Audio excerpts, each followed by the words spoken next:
सबको मेरा नमस्कार। और अमेरिका में वारंट जारी होने के बाद अडानी जी का दुनिया में डंका बज रहा है। और किस तरह से डंका बज रहा है पहले उसकी बात कर लेते हैं, फिर जो कुछ आज शगुफे छोड़े गए हैं उस पर प्रकाश डाला जाएगा। फ्रांस की बड़ी कंपनी है टोटल एनर्जी, दुनिया की 7 बड़ी एनर्जी कंपनीज में से एक है। अडानी ग्रीन एनर्जी में 20% की हिस्सेदार है। उन्होंने निर्णय लिया है कि अब भविष्य में अडानी ग्रुप में कोई भी निवेश नहीं होगा। यह निर्णय भ्रष्टाचार, घूसखोरी, जालसाजी के जो आरोप लगे हैं अमेरिका में, उसके चलते किया गया है। यह उनकी प्रेस रिलीज में है कि हमारी जीरो टॉलरेंस है भ्रष्टाचार को लेकर। तो टोटल एनर्जी ने आगे आइंदा निवेश ना करने की ठानी है। यह फ्रांस से कहानी आ रही है।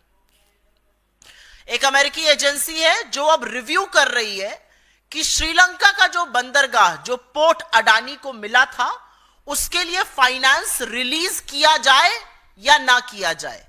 करीब $553 मिलियन का करार है, वो किया जाए या ना किया जाए। अमेरिकन एजेंसी ये रिव्यू कर रही है। श्रीलंका खुद अडानी पावर डील का रिव्यू कर रहा है और अलर्ट पर है। इजराइल में हाइफा पोर्ट जो मोदी जी के जाने के बाद मिला था, जैसे श्रीलंका की डील भी मोदी जी के कहने से मिली थी। और मैं नहीं कह रही हूं, वहां के पूर्व राष्ट्रपति ने कहा है। इजराइल मोदी जी जब गए थे, वहां से लौटे तो हाइफा का जो एयरपोर्ट, हाइफा के पोर्ट का करार मिला था, वहां पर श्रमिक जबरदस्त विरोध में उतरे हुए हैं अडानी के खिलाफ।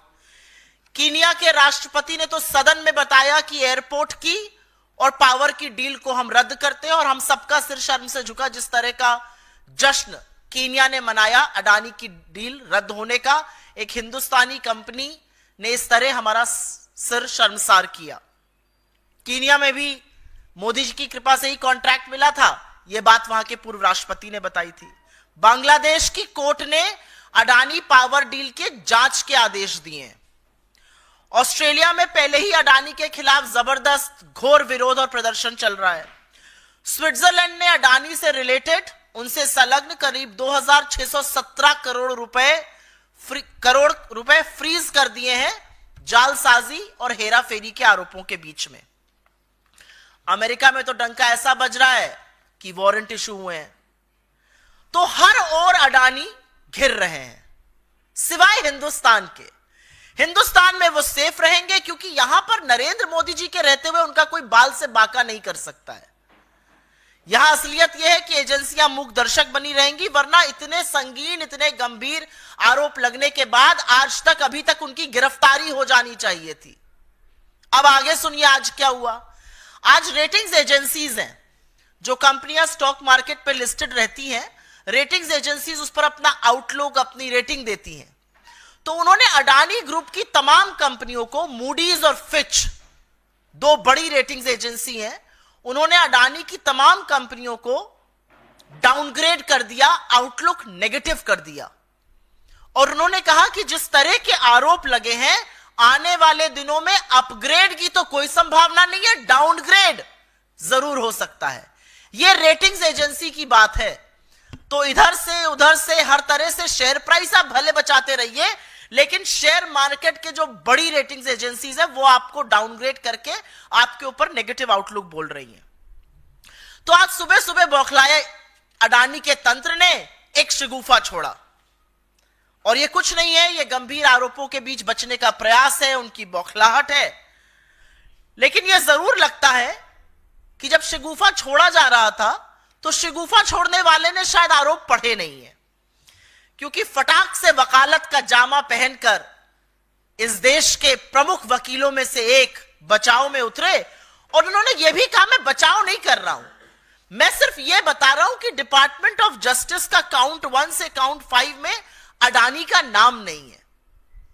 वो बड़ी चतुराई से यह बताना भूल गए कि foreign corruption practice act America का जो है, जो हमारा हिंदुस्तान में प्रिवेंशन ऑफ करप्शन एक्ट है, foreign corrupt practices act America का उन्हीं के नागरिक पर लागू होता है, वो विदेशी नागरिक पर लागू नहीं हो सकता है।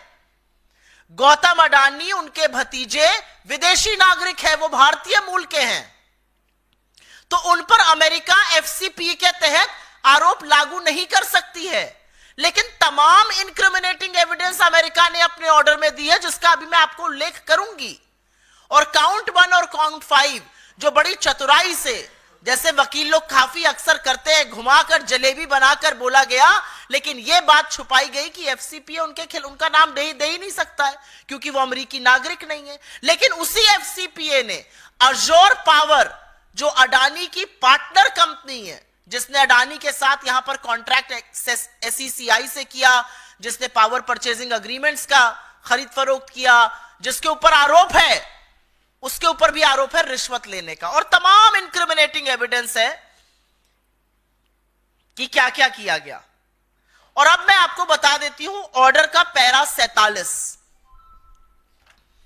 जो साफ तौर पे कहता है गौतम अडानी, सागर अडानी और अन्य लोगों ने भारत में रिश्वत देने, रिश्वत की पेशकश करने, रिश्वत का वादा करने की एक योजना तैयार की और इस घूस के बदले सरकारों से बिजली कंपनियों को केंद्रीय PSU solar energy corporation of India के साथ बिजली करार साइन करने के लिए बाध्य किया जाएगा।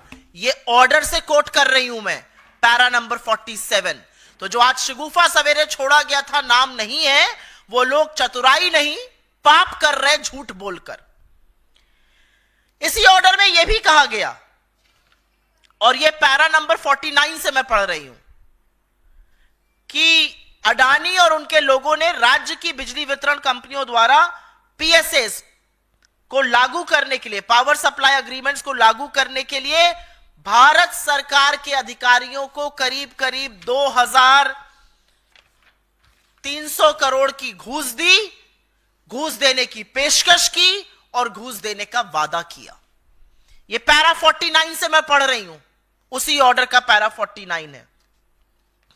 अब आगे पैरा 70 पढ़ लेते हैं, क्योंकि बीजेपी का यह दलील है कि इसमें हमारी तो कोई राज्य था नहीं।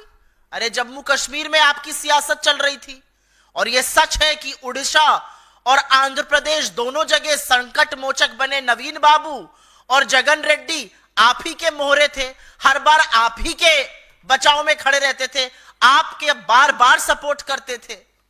और हमारे पूर्व मुख्यमंत्री ने और हमारे घटक दल के मुख्यमंत्री ने तो खुल के कह दिया, जांच कर लीजिए, ये प्रीवियस गवर्नमेंट्स का किया हुआ है। तो बीजेपी जब ये कहती है तो उसका एक और जवाब है, और ये जवाब पैरा 70 में है, जिसमें कहा गया है कि सबसे उच्चतम स्तर पर भ्रष्टाचार का आरोप लगाया गया है, और कहा गया है कि सागर अडानी और विनीत जैन ने SECI solar energy corporation of India की 2.3 गीगावाट पावर परचेजिंग एग्रीमेंट को आवंटित करने की जो प्रक्रिया थी, उसको पर भी गुपचुप तरीके से प्रभाव किया।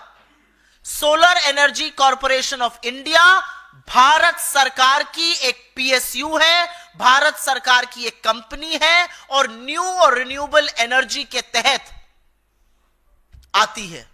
और न्यू और रिन्यूएबल एनर्जी के मंत्री पीयूष गोयल, आरके सिंह और प्रहलाद जोशी रह चुके हैं। तो ये जो बददिमाग प्रवक्ता और आधा पढ़ के आए लोग दलीलें देते हैं, दलील देनी चाहिए पीयूष गोयल को, दलील देनी चाहिए प्रहलाद जोशी को, और दलील देनी चाहिए आरके सिंह को, क्योंकि भारत के एक पीएसयू का नाम रिश्वतखोरी के मामले में, यह केंद्र सरकार के अंतर्गत एक पीएसयू का नाम रिश्वतखोरी के मामले में डिपार्टमेंट ऑफ जस्टिस की ग्रैंड जूरी के दस्तावेज में है। यहां पर मैं एक बात और भी बताना चाहती हूं, एक बेवकूफी की दलील और दी जाती है। अरे अमेरिका में आरोप लगे, आप क्यों परेशान हैं? अमेरिका में लगे आरोपों पर इसी मोदी सरकार के कार्यकाल के दौरान सीबीआई ने 2 मामलों की जांच की है। 2016 में ब्राजीलियन कंपनी एम्ब्रेयर के ऊपर एफसीपीए, फॉरेन करप्शन प्रिवेंट का जो एक्ट थी अमेरिका की, वो लगी थी, और उसी के आधार पर नरेंद्र मोदी के कार्यकाल में सीबीआई ने एम्ब्रेयर के खिलाफ जांच की। लुइस बर्जर केस, जिसका नाम सुनकर हेमंत बिस्व शर्मा के हाथ पैर फूल जाते हैं। लुइस बर्जर केस, अमेरिका की एक अदालत में घूस देने का मामला सामने आया, उस आरोप के आधार पर सीबीआई ने हिंदुस्तान में जांच की है। और आपकी समझ और बताने के लिए बताना जरूरी है कि हिंदुस्तान की सेबी और अमेरिका की सिक्योरिटीज एक्सचेंज कमीशन के बीच एक बायलैटरल एग्रीमेंट है। और अगर एसईसी की जांच में इतने गंभीर आरोप सामने आए हैं तो यह सेबी की जिम्मेदारी है, दे आर अंडर ऑब्लिगेशन कि वो जांच करें। तो यह दलील बिल्कुल नहीं चलेगी कि वहां आरोप लगाए हम क्यों जांच करेंगे, क्योंकि आपने बाकी केसेस में की है, क्योंकि आपने लुइस बर्जर केस में और एम्ब्रियर के केस में जांच की है। पर क्योंकि अडानी का नाम सामने आ गया है तो आपको सांप सूंघ गया है। हमारी एजेंसियां हाथ पर हाथ धर के मूक दर्शक बन गई हैं। किसी और पर भी आरोप होता तो आपको क्या लगता है, ED, CBI, income tax, SEBI ऐसे ही मूक दर्शक बने रहते। इनके हाथ पैर सिर्फ इसीलिए फूले हैं क्योंकि अडानी का नाम आया है। और एक बात तो सच है, यहां पर वो क्यों सेफ है और कैसे सेफ है, यहां पर उनसे कोई एजेंसी सवाल नहीं पूछ रही है। सदन में उनका नाम ले लो, चर्चा तो बड़ी दूर की बात है, नाम ले लो तो सदन स्थगित हुआ जा रहा है। सभापति चीख चीख कर कह रहे हैं कुछ चीज रिकॉर्ड पर नहीं जाएगी। उनके लिए नियम कानून बदले जा रहे हैं, उनके लिए पूरी सरकार, सारे मंत्री, सारे सांसद उनकी पैरवी करते घूम रहे हैं। पूरी की पूरी भारतीय जनता पार्टी उनके बचाव में उतरी हुई है। तो ये सब क्यों हो रहा है? क्योंकि राजा की जान एक तोते में है और उस तोते का नाम अडानी है। इसके अलावा और कोई कारण नहीं है।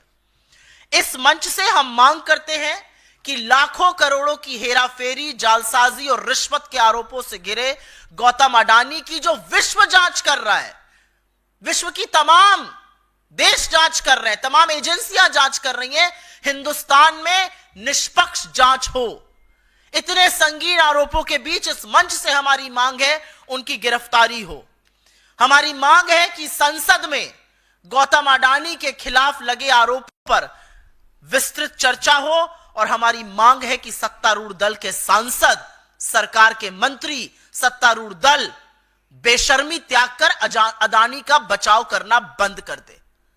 एक व्यक्ति जिसके चलते हिंदुस्तान के rule of law and order पे, हिंदुस्तान के कॉर्पोरेट उद्योग जगत पे, हिंदुस्तान के मार्केट पे, मार्केट की क्रेडिबिलिटी पर, हमारे इंस्टीट्यूशंस पर, हर चीज पर, हमारी कॉर्पोरेट गवर्नेंस पर धब्बे लग रहे हैं, दाग लग रहे हैं, उनका बचाव बीजेपी और उसका तंत्र बिल्कुल बंद कर दे। I will very briefly make a statement in English, and as you know,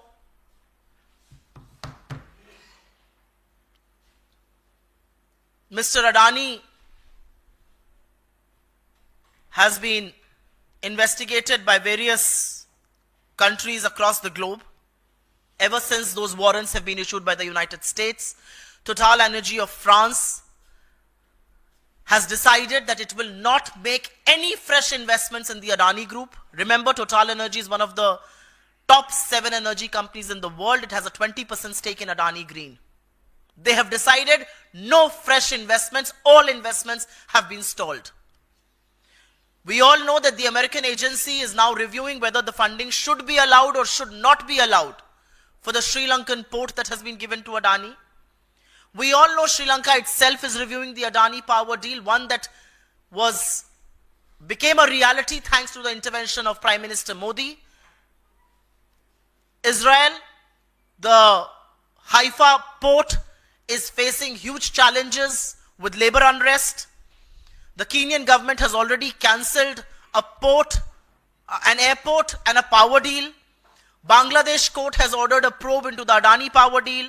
Australia has seen rampant charges of corruption and rampant protests all across Australia against Mr. Adani. Switzerland has frozen about 2,617 crore rupees connected to Adani on charges of misdeeds. America, of course, has issued the warrant. But in India, Mr. Adani continues to be safe. No questions are going to be asked to him. Not a single agency is going to act.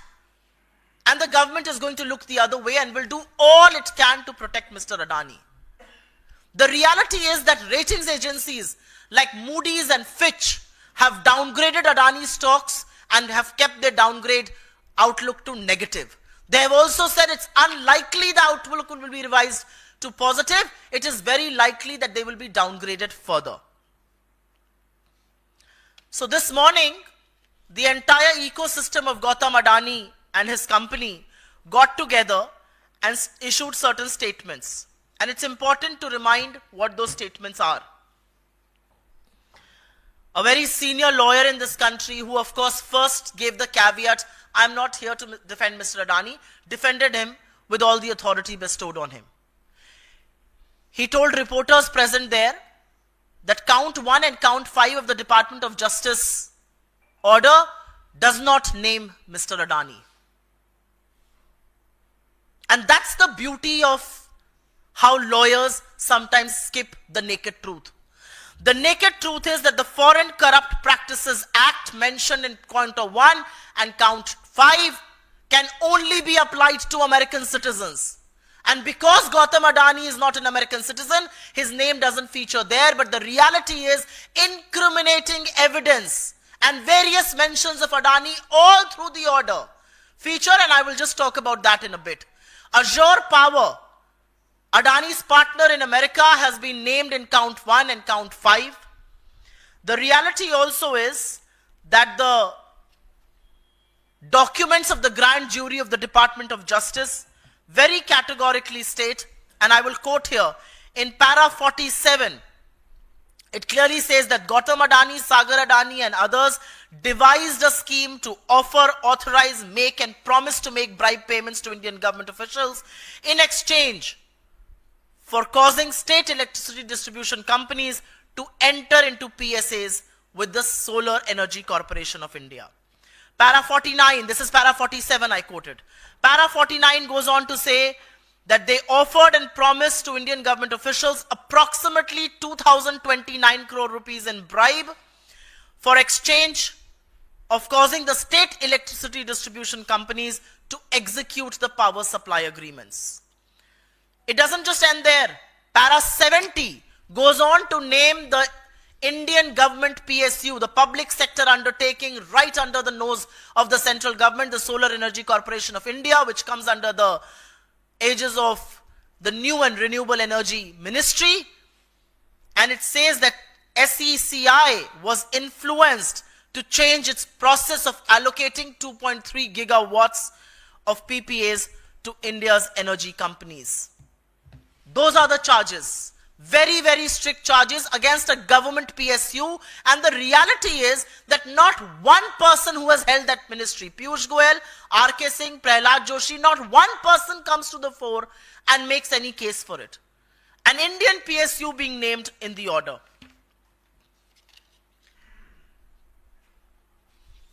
One of the arguments that the BJP gives very often is that these charges are being made in the US. Why do we investigate? Well, this very BJP government, headed by Narendra Modi, got the CBI to investigate Embraer, which was facing similar charges in the United States in the Department of Justice, got them to investigate the Louis Berger bribery scandal, which again was being probed in the United States, and certain things were revealed in one of the courts of New Jersey. Why did that happen then? Why does one turn a blind eye to Mr. Adani but not to Embraer and to Louis Berger? And who is protecting Adani? And why is he being protected? The reality is that ED, CBI, SEBI, and SEBI is actually under clause. SEBI has a bilateral agreement with the Security and Exchange Commission of the United States. It should ideally be probing and being launching a proactive investigation of its own. But SEBI, ED, CBI, Income Tax, Department of Revenue Intelligence, who is stalling a probe against Gautam Adani? The entire government machinery, the BJP is all out to support Mr. Adani. You mentioned the word Adani. Forget about a detailed discussion on him under Rule 267. You mentioned the word Adani. And the government is too willing to adjourn both houses of parliament. Why is that so? Why is that being done? The reality is that from this platform, we ask for 4 things. Mr. Gautam Adani is saddled with charges of corruption, bribery, and misdoings. Anybody else who would have faced those charges would have been probed by the agencies and arrested. Gautam Adani needs to be taken into custody immediately. There needs to be a detailed discussion on the charges he's facing in India's parliament, in the seat of policy making. Agencies, the ED, CBI, SEBI, need to launch an objective, fair probe against Mr. Adani for the charges he's facing, not just in the United States, but various countries across the globe. And last but not the least, the BJP, its ecosystem, and government officials, government ministers, MPs should stop defending a man who's tainted and who's only bringing to India disrepute, who's only bringing to India charges of corporate misgovernance, who's only bringing to India loss of credibility, erosion of credibility as far as our stock markets, as far as our rule of law is concerned. Why are you defending a tainted man is the question we asked from this stage. आपके सवालों का स्वागत है. सवाल अगर इस पर रहे तो मैं अनुग्रहित रहूंगी.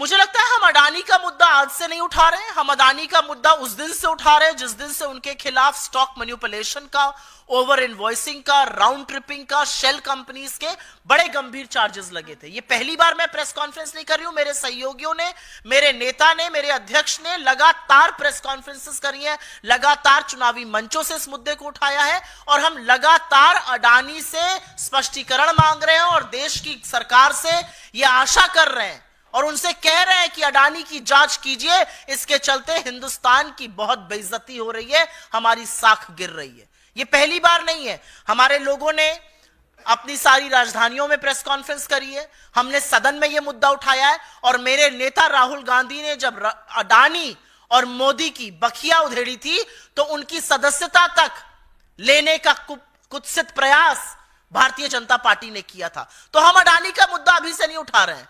हम किसी से डरते नहीं हैं. हमें लगता है कि भारतीय उद्योग जगत में बड़े बड़े उद्योगपति हुए हैं जिन्होंने इस देश का नाम रोशन किया है, जिन्होंने विश्व में भारत का डंका बजाया है. लेकिन यहां तो डंका एक के बाद एक डील कैंसिल होने का, भ्रष्टाचार के आरोप का, रिश्वतखोरी का, जालसाजी का, हेराफेरी का बज रहा है. तो मुझे नहीं लगता कि हम इसमें चुपचाप बैठेंगे. भारत के सदन, भारत के संसद में अडानी के खिलाफ लगे आरोपों पर गंभीर और विस्तृत चर्चा होनी चाहिए. जितना सरकार उस चर्चा से भागेगी उतना यह क्लियर होता जा रहा है कि सरकार अडानी के बचाव में पूरी तरह से संलग्न है. सरकार और नरेंद्र मोदी इस भ्रष्टाचार के उतने ही दोषी हैं जितने खुद Gautam Adani. Ma'am, do you believe it will lead to a parliament washout? This session could be a washout since both the opposition and the ruling party are locking horns regarding this issue. And will Congress hit the streets protesting for action against You know, this particular term, washout, is a very favorite word of media. And I'm not talking about you, but I go and represent the Congress party across various news channels. I read newspapers in the morning. What is Parliament meant for? Parliament is not meant for pleasantries. Parliament is not meant for MPs to go and show bonhomie with each other or have a cup of steaming coffee. Parliament is meant for discussions on the most important issues that plague our nation, that plague our people. It took us a Herculean effort to get the government to speak on Manipur.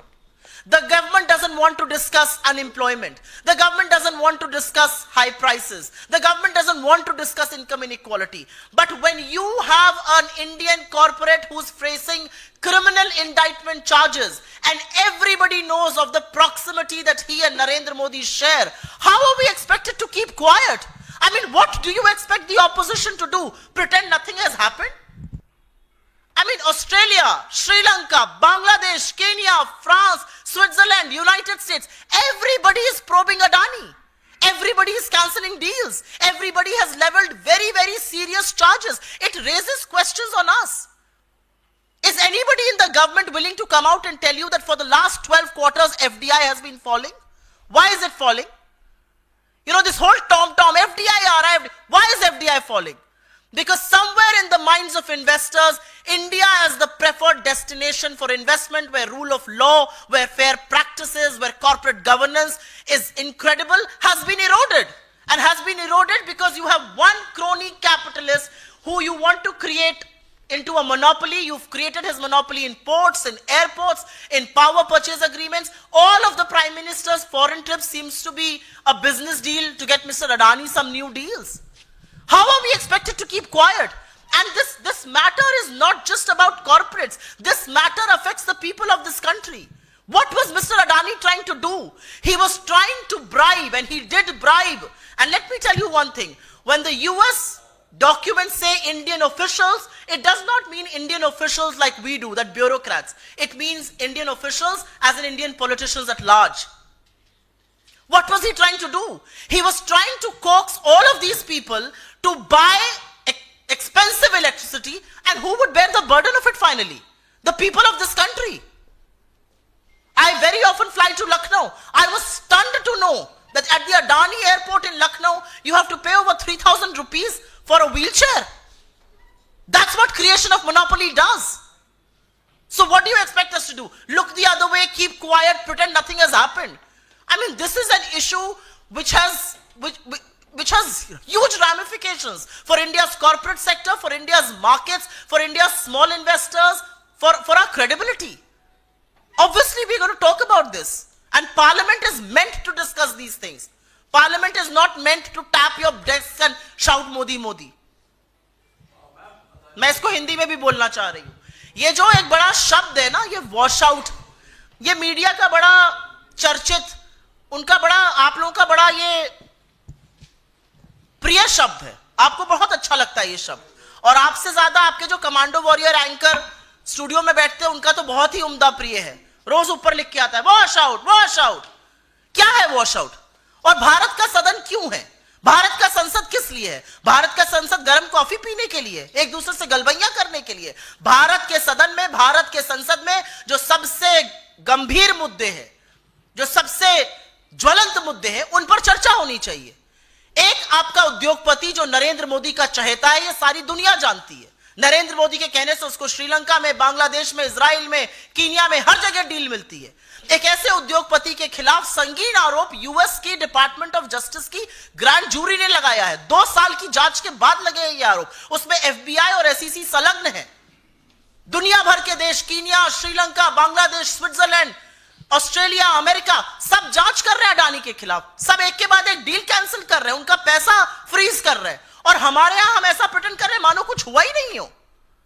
अगर सदन में इस पर चर्चा नहीं होगी तो चर्चा कहां होगी? क्योंकि इसके बड़े गंभीर परिणाम हैं. अडानी पर जो जांच लगी है और जो शिथिलता नरेंद्र मोदी की सरकार और नरेंद्र मोदी के लोग और उनकी एजेंसियां दिखा रही हैं, वो पूरी तरह से भारतीय उद्योग जगत पर, भारतीय मार्केट पर, भारतीय इन्वेस्टर के लिए बहुत बुरा संकेत है.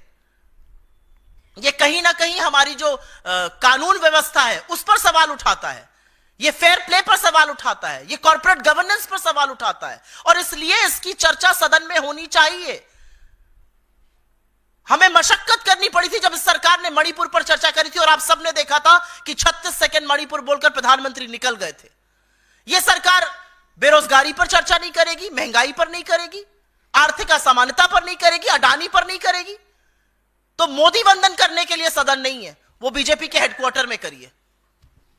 ओके, तो आप लोग केंद्र सरकार पर दबाव डाल रहे हैं, अच्छी बात है, सदन में उठा भी रहे हैं, लेकिन वो आक्रामकता नजर नहीं आ रही. हमने संसद में 2 दिनों में कोई प्रदर्शन नहीं देखा इस मसले पर कांग्रेस की अगुवाई में इंडिया गठबंधन के द्वारा. एक और दूसरा कि ये जो मामले जिन राज्यों का नाम इसमें लिया गया है उसमें एक तमिलनाडु भी है जहां इंडिया गठबंधन की सरकार है. रिश्वतखोरी के आरोप हैं. क्या डीएमके सरकार अपने स्तर पर इसकी जांच करवाएगा? आप लोग ये मांग करते हैं, और अगर इसमें तथ्य होता है, क्या ये मैं आपसे समझना भी चाहता हूं, पूछना भी चाहता हूं कि क्या डीएमके सरकार तमिलनाडु की इस मामले में गिरफ्तारियां कर सकती है जो आप लोग मांग कर रहे हैं? सर्वप्रथम तो चित भी मेरी और पट भी मेरी नहीं चलेगी। हमें सकारात्मक भी रहना है, हमें रिस्पॉन्सिबल ऑपोजिशन भी रहना है, हमें मुद्दे भी उठाने हैं। और अगर हम आक्रामकता करके वेल में आ जाएंगे तो आप ही लोग कहेंगे चलने ही नहीं दे रहे सदन, ऑपोजिशन के चलते वॉश आउट हो रहा है। तो हम अपने स्तर से बहस करने की मांग कर रहे हैं। रूल 267 के अंतर्गत हमारे अध्यक्ष ने नोटिस दिया है, तमाम नोटिस लोकसभा में, हमें बहस करनी है। अब उसमें आपको आक्रामकता दिखे ना या दिखे, बहस तो अडानी पर करनी पड़ेगी इस सरकार को, पहली बात। दूसरी बात, आपने तमिलनाडु की सरकार का नाम लिया, मैं तमिलनाडु नहीं, मैं छत्तीसगढ़ की भी बात कर देती हूं। तमिलनाडु के मुख्यमंत्री ने अगले दिन आके कहा था ये जो डील थी ये AIADMK की सरकार ने करी थी, इस पर कोई भी जांच करनी हो कर लीजिए। हमारे छत्तीसगढ़ के पूर्व मुख्यमंत्री ने भी यही बात कही है। लेकिन सवाल इस बात का है कि राज्य जांच करेंगे या केंद्रीय एजेंसियां जांच करेंगी। जब ऐसे मामले पहले सामने आया, लुइस बर्जर केस हो गया, ब्राजीलियन कंपनी एम्ब्रेयर का केस हो गया, उसमें CBI ने जांच करी थी। तो अब CBI क्यों है? सिर्फ विरोधियों को काट खाने के लिए। अब CBI क्यों है? फलाना नेता है उसको जेल में डालो, CBI भेजो। अब CBI कोई जांच करने के लिए नहीं है। तो ये जो फ्रंटल बनाने का काम हुआ है उस पर भी हम सवाल उठा रहे हैं।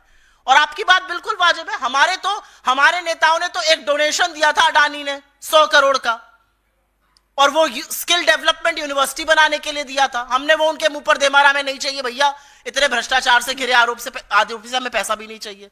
हम तो उस तरह के लोग हैं। तो मेरा अपना मानना है कि इतने संगीन आरोप लगे, हर बार कुछ बातें ऐसी होती हैं, आप लोग कोर्ट चले जाइए, आपकी बात अपनी जगह वाजिब हो सकती है, लेकिन केंद्र सरकार क्यों है? क्या केंद्र सरकार झुंझुना बजाने के लिए है? दुनिया भर के देश में डंका पीटा जा रहा है कि हमारे यहां एक घूसखोर है, उसने ये कांड किए हैं, उसके ये काली करतूते, काले कारनामे हैं। नरेंद्र मोदी जी ने क्या आंख में चश्मा पहन लिया है? क्या उनको ये दिखता नहीं है कि देश दुनिया भर में हो क्या रहा है? और ऐसी क्या फंसी है? अडानी और मोदी का ये कौन सा रिश्ता है कि नरेंद्र मोदी सब कुछ त्याग कर अडानी को बचाने पर आमादा है? ये रिश्ता क्या कहलाता है? ये तो हम लगातार पूछ रहे हैं। टीडीपी करे जांच, डीएमके सरकार अपना नीतिगत फैसला लेगी, लेकिन उन्होंने तो अगले दिन ही आकर कह दिया था, और अगले दिन आके उन्होंने तुरंत कहा था कि इसकी जो भी जांच होनी हो जाए, ये हमारी प्रीवियस सरकार ने निर्णय लिया था। मुझे नहीं लगता कि इसमें कोई ये है। और जहां तक टीडीपी की जांच की बात है, अगर टीडीपी जांच कर रही है तो बड़ा संगीन मामला है, क्योंकि एक बैसाखी अगर बवाल करने लगेगी तो मोदी जी के लिए तो बड़ी दिक्कत पैदा हो जाएगी। मोदी जी तो अब बैसाखियों पर निर्भर है, और एक बैसाखी कह रही है कि आपके कलेजे के टुकड़े की जिस तोते में आपकी जान है उसकी हम जांच करेंगे। क्या करेंगे राजा जी? अब सवाल इस बात का है। जी जी मैम, बांग्लादेश को लेकर के जिस तरह के वहाँ हालात हैं और उनको जमानत नहीं मिल रही है पुजारी को इस्कॉन मंदिर के, और हिंदुओं के ऊपर जिस तरह से वहाँ अत्याचार हो रहा है, उसको लेकर कांग्रेस पार्टी ने बयान जारी किया है, लिखित बयान। तो उसको मीडिया बाइट के लिए तौर पर क्या कहेंगे? मैं सिर्फ सबसे पहले तो ये कहना चाहती हूं कि जो बांग्लादेश में हो रहा है, जिस तरह से उनका अरेस्ट हुआ, जिस तरह से रिलीजियस माइनॉरिटीज हिंदुओं के साथ वहां पर गलत चीजें हो रही हैं, हम उसकी भर्त्सना करते हैं। और हम नरेंद्र मोदी की सरकार से यह अपेक्षा करते हैं कि आप तुरंत मजबूत कदम उठाइए, अपने स्तर पर सरकार टू सरकार बात कीजिए, जिससे लोग प्रताड़ित होने बंद हों। बांग्लादेश से हमारी सरकार ने शांति बहाल करने के लिए, बांग्लादेश से लोग प्रताड़ित ना हो, लोगों को टारगेट ना किया जाए, उसके लिए अभी तक क्या कदम उठाए हैं? हम चिंतित हैं वहां की सिचुएशन देखकर, और हम पूरी तरह से उसकी भर्त्सना करते हैं। और हम इस सरकार से अपील करते हैं कि गवर्नमेंट टू गवर्नमेंट आप इस पर बात करिए और इसका कोई समाधान खोजिए। और उनको मैं इंदिरा जी की याद जरूर दिलाना चाहती हूं। जिस इंदिरा जी को आप पानी पी पी के कोसते होंगे, इंदिरा जी का ध्यान कीजिएगा। जब हमारे पड़ोसी देश गलत करने लगे तो दुनिया की आंख में आंख डालकर पाकिस्तान के 2 टुकड़े करके विश्व का भूगोल बदला और बांग्लादेश को जन्म दिया। आप वो सब तो नहीं कर पाइएगा, आप तो चीन का नाम ही नहीं ले पाते हैं, लेकिन हमारे जो लोग वहां फंसे हुए हैं, या वहां पर जो रिलीजियस माइनॉरिटीज हैं, या हिंदुओं के खिलाफ अगर कुछ हो रहा है, तो वहां पर जरूर कदम उठाइए। एक और सवाल है, बीजेपी ने कहा है कि ऑस्ट्रेलिया इंडिया ने, ऑस्ट्रेलिया की संसद ने कानून पास किया है कि जो नाबालिग बच्चे हैं वो सोशल मीडिया पे जो खराब कंटेंट है वो ना देखें। और हमारी हिंदुस्तान की संसद में जब अश्विनी वैष्णव इस बारे में कड़ी बात कर रहे थे कि हमको भी कानून बनाना चाहिए, उस समय विपक्षी सांसद हंगामा कर रहे थे। तो हमारे जो विपक्षी सांसद है वो इसको लेकर गंभीर नहीं। आपने अश्विनी वैष्णव जी का सोशल मीडिया के मद्देनजर नाम लिया। अभी 2 दिन पहले उन्होंने एक CPR करती हुई फर्जी वीडियो डाला था। उनको रील बनाने का बड़ा शौक है, इस उम्र में लगा है तो लत और भी बुरी है। तो रील बनाते बनाते उन्होंने एक रील डाली जिसमें एक व्यक्ति एक पूरी चेतना में एक आदमी का CPR कर रहा था, जिस पर डॉक्टर्स ने बहुत आपत्ति करी और अब उन्होंने अपनी वो रील डिलीट करी है। अश्विनी वैष्णव वो व्यक्ति हैं, जब लोगों की मौत हो जाती है रेलवे एक्सीडेंट में तो वो रील बनाने में मशगूल रहते हैं। तो अश्विनी वैष्णव के मुंह से सोशल मीडिया की बात करेंगे, और सोशल मीडिया को सेफ बनाना हम सबकी जिम्मेदारी है। उस सेफ बनाने में, सोशल मीडिया को ऑब्जेक्टिव बनाने में, सोशल मीडिया से नफरत ना फैले, सबसे पहला कदम भारतीय जनता पार्टी को अपनी IT सेल बंद करके उठाना चाहिए। जिस तरह की नफरती, जिस तरह की भद्दी, जिस तरह की गंदी घिनौनी सेक्सुअल कमेंट्स उनकी IT सेल के लोग, उनके समर्थक जिनको नरेंद्र मोदी फॉलो करते हैं वैसा कोई नहीं करता है। जिस तरह के वीडियो झारखंड में एक समुदाय के खिलाफ बीजेपी के ऑफिशियल हैंडल से डले, हाथ जोड़ के इस देश से माफी मांगनी चाहिए। सोच लीजिए इतना खराब था वो कि इलेक्शन कमीशन तक को वो डिलीट करने के आदेश देने पड़े। इनके लोग खुले आम महिलाओं के खिलाफ सेक्सुअल अब्यूज की बात करते हैं। इनके लोग लगातार गाली गलौज और गंदी घिनौनी बातें करते हैं। तथ्यों से, आंकड़ों से कोई लेना देना नहीं है। अगर सुरक्षित बनाना है तो बीजेपी की IT सेल को तुरंत बंद करना होगा। My self Singh Sangeeta from 10 news. Ma'am, आज के तारीख में अगर देखने जाए तो अदानी ग्रुप के शेयर्स एक बार वापस से बढ़ रहे हैं, तो इस पर आप क्या कहना चाहेंगे? आप शेयर मार्केट में इन्वेस्टेड हैं? जी। शेयर मार्केट में उतार और चढ़ाव डोमेस्टिक छोटे निवेशक के लिए बड़ी अलग तरीके से होता है, और जो बड़े बड़े कॉर्पोरेट होते हैं उनके लिए बहुत अलग तरीके से होता है। मैं शेयर मार्केट पे सवाल नहीं उठाना चाहती हूं, लेकिन डूबते हुए और लोअर सर्किट, अगर आप समझती हैं लोअर सर्किट हिट ना हो तो शेयर को कैसे बचाया जाता है, इसके बड़े हथकंडे होते हैं। उसको बचाने में LIC और IL&FS और हर तरह की सरकारी एजेंसी जुट जाती है और शेयर खरीदना शुरू करती है। कई बार प्रमोटर्स शेयर खरीदते हैं जिससे कि शेयर का लेवल संभला रहे। तो share movement is not a function of the fact कि अडानी ग्रुप पर क्या आरोप लगे हैं। मूडीज और फिच ने अडानी को डाउनग्रेड किया है, यह बड़ी बात है। आउटलुक नेगेटिव देकर यह कहा है आगे और डाउनग्रेड होगा, अपग्रेड के तो सोचिए भी मत, यह बड़ी बात है। बड़े बड़े जो कॉर्पोरेट्स होते हैं उनको शेयर संभालने का तरीका थोड़ा अलग होता है, वो ऑफ द रिकॉर्ड आपसे चर्चा कर लूंगी। धन्यवाद बहुत बहुत आप सबका।